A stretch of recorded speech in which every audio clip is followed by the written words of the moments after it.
Els pobles costaners de les Terres de l'Ebre enceten la segona meitat de l'estiu amb una previsió d'ocupació pràcticament plena tant en hotels, càmpings, cases rurals i apartaments turístics.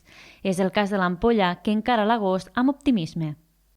Al mes d'agost es preveu que sigui com sempre. El mes d'agost és per defecte el mes que tothom surt de vacances i esperem que també sigui un agost que sigui molt positiu i amb molts visitants al nostre poble. En general, l'ocupació a la primera meitat de l'estiu ha estat un pèl inferior a l'any anterior.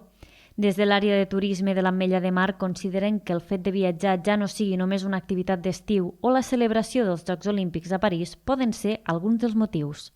Que la gent cada vegada surt més durant tot l'any, que no es concentren les vacances a l'època estival. Això també ens beneficia perquè desestacionalitza molt la temporada i podem veure que al maig també vam tindre una molt bona ocupació i s'allarga fins a finals d'octubre.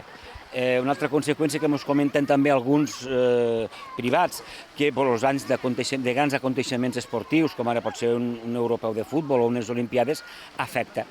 Tot i això, a l'agost la Cala preveu assolir xifres del 95% d'ocupació en casos com el càmping l'Ametlla.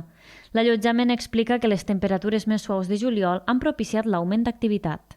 I el fet que aquest any la calor no hagi despuntat com pot ser l'any abans i l'altre, això ha fet que la gent es mogui més per dintre dels nostres establiments, i parlo amb càmpings en general, i l'ocupació sí que s'ha vist que està una miqueta per damunt de la temporada passada. A Deltebre, els apartaments turístics ja han penjat el cartell de complet per aquest agost. El mes d'agost gairebé podries fins inclús llogar més de l'ocupació de la que tens. Hi ha molta més demanda que no pas de la capacitat que tens per a poder llogar. El turisme nacional continua sent el majoritari a la costa de les Terres de l'Ebre, però cada cop guanya més presència el francès i l'holandès. A més, enguany també s'ha registrat un increment d'alemanys.